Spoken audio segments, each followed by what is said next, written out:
البدع والأهواء، أهل البدع العقائدية وأهل البدع السياسية. نقول بيننا وبينكم السلف، بيننا وبينكم الكتب، كان فيقول البدع بيننا وبينكم.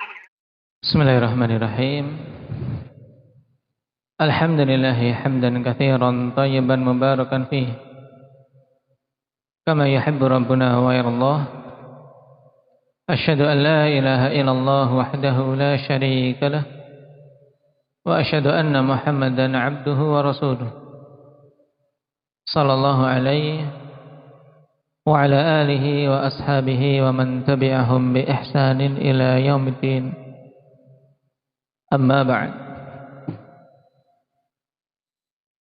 Akhwanil kiram rahimani wa rahimakumullah. Pertemuan yang lalu kita telah membahas seputar bersedekap dan tata cara yang benar dalam bersedekap. Demikian pula beberapa kesalahan yang terjadi seputarnya. Sekarang kita masuk pada pembahasan berikutnya, yaitu du'aul istiftah. Hukum membaca doa istiftah itu sendiri, akhwan, mustahab berdasarkan contoh perbuatan dari Nabi sallallahu alaihi wasallam.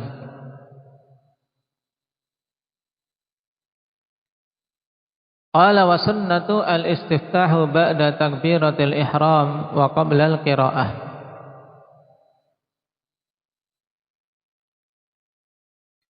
Dan sunnah adalah membaca doa istiftah setelah takbiratul ihram dan sebelum membaca al-Fatihah.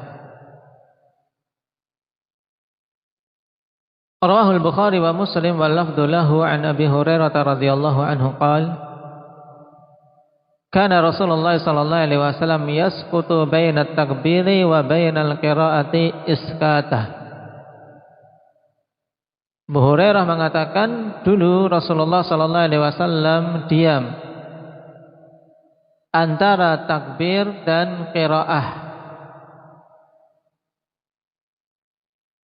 Ya. Jadi ada waktu di mana Nabi sallallahu alaihi wasallam setelah takbiratul ihram dan sebelum membaca Al-Fatihah itu terdiam. Dan betul-betul diam. Tidak didengar suara oleh makmum. Dan tentunya akhwan, dalam salat kan tidak ada kemudian cuma diam begitu saja tanpa membaca. Makanya Abu Hurairah, seorang sahabat yang jeli dengan hal ini, bertanya, karena tentunya Nabi mesti membaca ini, cuman bacaannya tidak dikeraskan. Nah, sehingga beliau bertanya, faqultu bi abi wa ummi ya Rasulullah, iskatuka baina takbiri wal qiraati ma taqul. Demi ayah dan ibuku, wahai Rasulullah,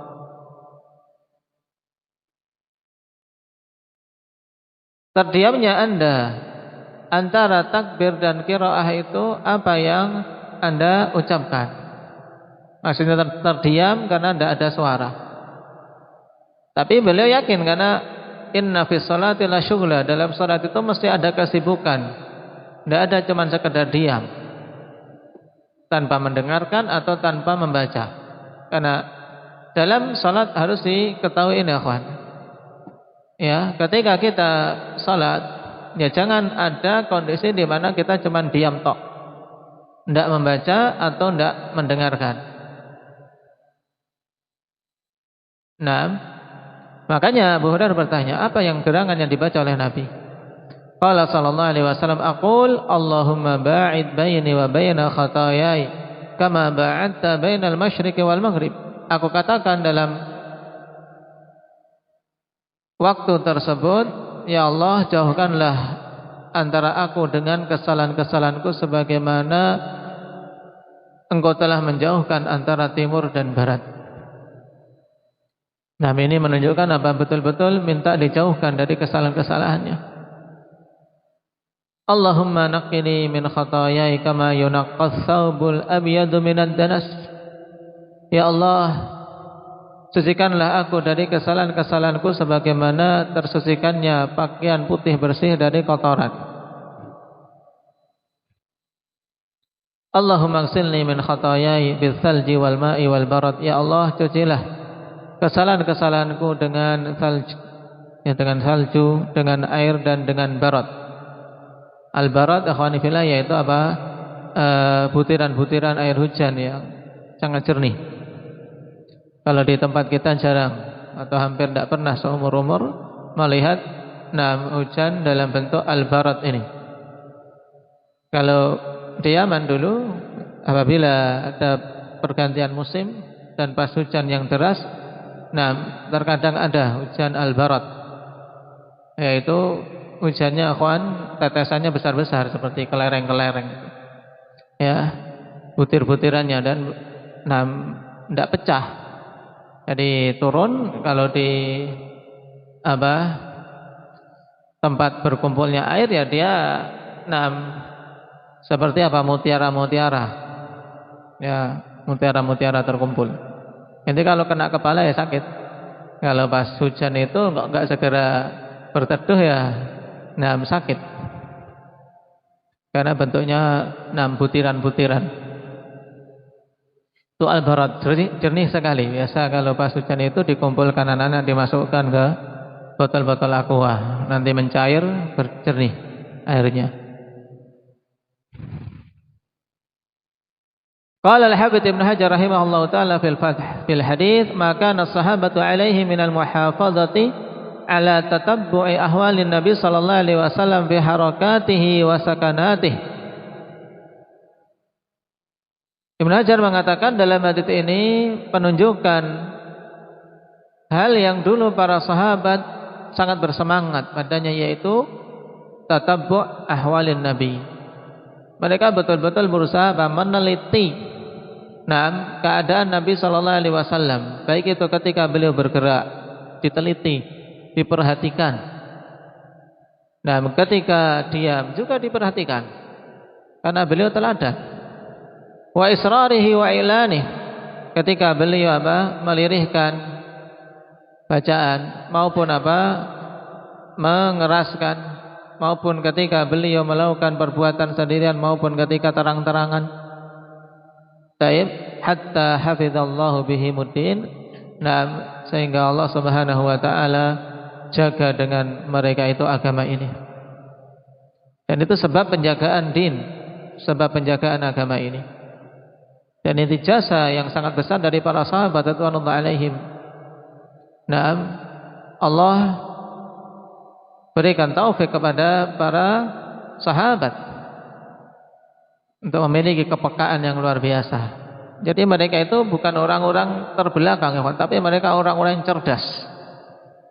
Orang-orang yang cerdas, peka, dan memiliki kemampuan hafalan yang luar biasa. Sekali melihat diriwayatkan kepada umat. Dan inilah yang dibutuhkan oleh Islam.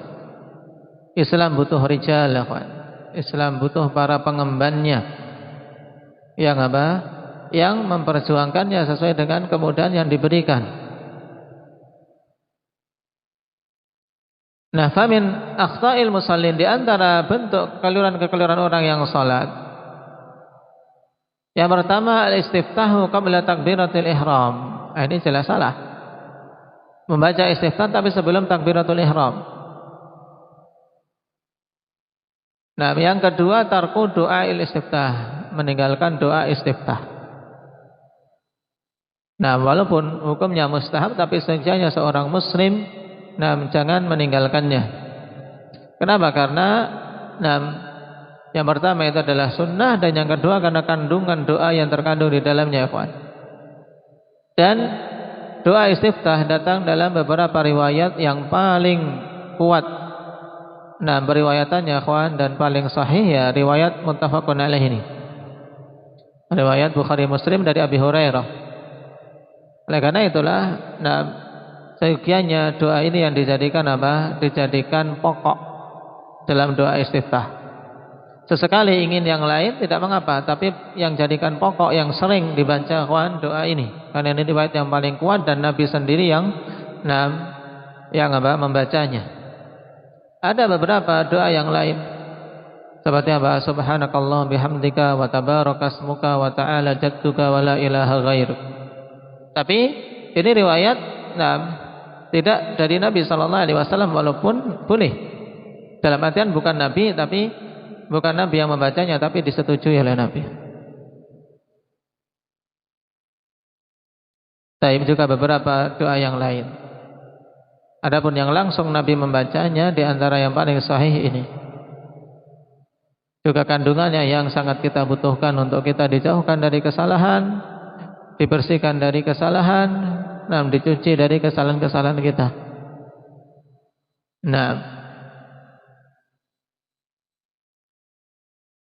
Kemudian juga yang penting dalam doa istiftah yaitu tidak talfiq. Tidak talfiq itu tidak mencampur riwayat, kawan. Jadi kalau ingin mengambil salah satu doa dari doa-doa istiftah yang ada, ya ambil satu, tidak dioplos. Ya tidak digabung dengan riwayat-riwayat yang lain. Misalnya sekarang ingin dengan hadits Abi Hurairah yang disebutkan di sini, ya sudah baca itu. Jangan ditambah dengan yang lain. Tapi ambil satu. Besok atau nanti sholat yang lain ingin membaca dengan riwayat Umar, baca pakai riwayat itu. Memang yang bagus demikian, sehingga semua riwayat-riwayat yang ada bisa dihidupkan. Cuman kalau bingung daripada malah campur aduk tidak karuan, ya ambil satu yang menjadi apa? Menjadi doa pokok. Ya, kemudian sesekali ingin dengan yang lain, maka itu khair. Berikutnya al-basmalah. Qala wa sunnatu fil qiraati fis salatil jahriyah hiyal israru bil basmalah. Yang sunnah dalam qiraah pada salat jahriyah, yaitu salat yang dikeraskan bacaannya, yaitu melirihkan bacaan basmalah. Hal ini berdasarkan riwayat Muslim dari Anas bin Malik radhiyallahu anhu, "Shallaitu khalfan Nabi sallallahu alaihi wasallam wa Abi Bakrin wa Umar wa Utsman, fakanu yastaftihuna bilhamdulillahi rabbil alamin, la yadhkuruna bismillahirrahmanirrahim fi awwali qiraah wala fi akhiriha."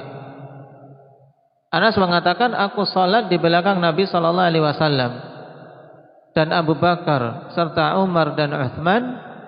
Mereka semua membuka bacaan. Di sini yastaftihun maksudnya membuka bacaan yang dikeraskan dengan alhamdulillahirabbil alamin.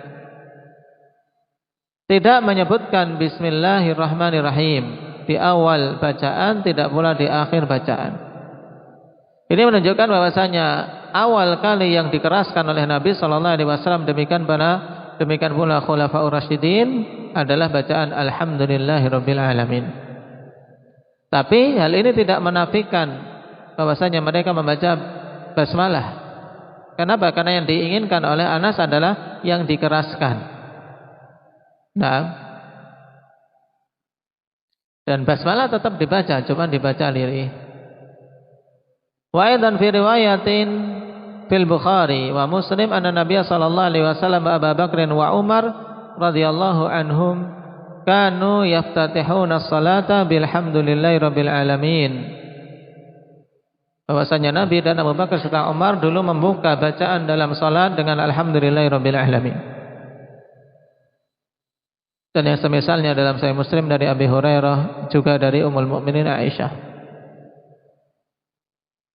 Qala wa ilal qawli bil israri dhahaba al-jumhur wa huwa qawlu Sufyan ats-Tsauri wa Ahmad wa Ishaq. Dan yang berpendapat bahwasanya basmalah dibaca lirih adalah jumhur ulama. Dan itu merupakan pendapat Sufyan ats-Tsauri, Imam Ahmad dan Ishaq bin Rahawayh. Bal haqahu Ibnu Syahin an ammati ahli sunnah, bahkan Ibnu Syahin menghikayakan ini pendapat keseluruhan ahli sunnah. Faqala Syekh al-Alamah Ibnu Baz rahimahullah kama fi Fatawa Nur al-Darb, al-jahru bil basmalah khilafus sunnah. As-sunnatu an yusirra bil basmalah. Ini mengeraskan bacaan basmalah menyelisih sunnah. Dan yang sunnah adalah melirihkan bacaan basmalah. Hadza huwal mahfuz 'anin Nabi sallallahu alaihi wasallam. Inilah yang terjaga dari Nabi sallallahu alaihi wasallam, kama rawahu Anas wa ghairuhu 'anin Nabi sallallahu alaihi wasallam, sebagaimana diriwayatkan oleh Anas dan yang lainnya dari Nabi sallallahu alaihi wasallam. Lakin idza jahara biha ba'dul ahyani li ta'limi wal faidah hatta ya'laman nasu annaha taqra fala haraja fi dzalik. Dan ini tanbih bagus. Ini juga merupakan fatwa Syekhul Islam Ibnu Taimiyah. Kan tapi apabila dia keraskan bacaan itu pada sebagian keadaan, beberapa kondisi, misalnya dia sedang tiba-tiba ikhwan ditunjuk mengimami orang-orang yang memang mereka sejak dulu ya taunya mengeraskan bacaan bismillah. Kalau enggak didengar bacaan basmalah, dianggapnya tidak sah. Baik. Maka di sini butuh untuk mengajari. Kalau mampu mengajari sebelum salat bahwasanya dia nanti melirihkan bacaan basmalah, maka itu khair. Nah, cuman kalau repot atau dia tidak memiliki kesempatan, sebagaimana disebutkan Syekh Ibnu Baz di sini, apabila dia mengeraskan sebagian waktu pada beberapa kondisi lit ta'limi wal faidah, untuk pengajaran dan untuk memberikan faidah. Jangan sampai cuma sekali di situ sudah kapok. Ini imamnya tidak baca basmalah, besok tidak disuruh lagi, ini tidak sah salatnya. Ini tidak jadi belajar. Karena penting juga seorang terjun di kalangan awamun nas. Untuk pertama kali jangan membuat sekali kapok. Karena sudah langsung membawakan sesuatu yang yang bertentangan atau yang dianggap mereka sesuatu yang batil. Tapi butuh untuk mengambil hati mereka terlebih dahulu, membangun kepercayaan, itu penting. Baik. Sehingga di sini perhatikan bimbingan ulama kita pada sebagian kondisi untuk ta'lim dan untuk faidah, hatta ya'laman nas annaha taqra fala haraja fi dzalik. Sampai manusia tahu bahwasanya memang dia baca, kan? Oh, dia baca, ternyata baca bismillah kok. Orang-orang berjenggot itu kalau baca Al-Fatihah tetap baca bismillah. Sehingga sah salat di belakangnya misalnya. Karena mayoritas ikhwan berkeyakinan bismillah itu bagian dari Al-Fatihah. Padahal yang rajih basmalah adalah ayat tersendiri. Al-Fatihah diawali dari alhamdulillahirabbil alamin. Amma istimraruhu 'alaiha wa mudawamatuhu 'alal jahri fa huwa khilafus sunnah wa aqallu ahwalihil karahah. Adapun terus-menerus mengeraskan bacaan ini menyelisih sunnah dan minimal kondisinya adalah makruh. Makanya mungkin sekali dia tiba-tiba ditunjuk, sudah tidak apa-apa. Kemudian kesempatan berikutnya dia berupaya untuk mengajari, menjelaskan. Wa tarjihu Syekh Al-Allamah Al-Albani wa Syekh Al-Allamah Al-Wadi'i wa Syekh Al-Allamah Al-Utsaimin rahimahumullah taala. Ini wawu yang di watarjih itu bagusnya dibuang saja. Wa huwa tarjihu syekh, ya, jangan tidak perlu wawu, diidhofahkan kepada wawu, kepada huwa. Wa huwa atau diidhofahkan. Wa huwa tarjihu syekh, sebagai khabar dari huwa, tidak perlu wawu di situ. Wa fi mas'alatil jahri biha ahyanan Bangdur Majmu'il Fatawa li Syekhul Islam Ibnu Taimiyah rahimahullahu taala. Nah, ini juga fatwa Syekhul Islam, ikhwan. Ada beberapa kondisi untuk mengajari manusia atau karena khawatir timbul fitnah mungkin. Karena belum ada kesempatan untuk menjelaskan. Sehingga manusia tenang untuk di belakangnya menjadi makmum. Baru setelah memiliki kesempatan untuk menerangkan, maka terangkan tentang yang sunnah dalam masalah ini. Taib. Ini juga penting, ya kawan, dalam fikih dakwah. Dalam mengajari manusia sunnah. Qala fa min akhta'il musallin al-jahru bil basmalati fi shalatil jahriyah. Termasuk di antara kekeliruan orang-orang salat adalah apa? Jahar bil basmalah, yaitu mengeraskan basmalah di dalam salat jahriyah. Ini termasuk kekeliruan dan penyelesaian terhadap sunnah. Tapi kekeliruan ini sifatnya tidak sampai menjadikan salatnya batal. Naam. Baik, barakallahu fikum. Ini dua permasalahan dan mudah insyaallah tentang doa istiftah dan basmalah. Bagi anak-anak yang belum menghafal doa istiftah ini, hendaknya dihafal ini. Nah, Allahumma ba'id baini walaupun untuk anak yang kecil mungkin sedikit repot, sering keliru-keliru urutannya. Nah, tapi diupayakan. Nasallallahu at-taufiq was-sadad walhamdulillahirabbil alamin. Subhanakallah.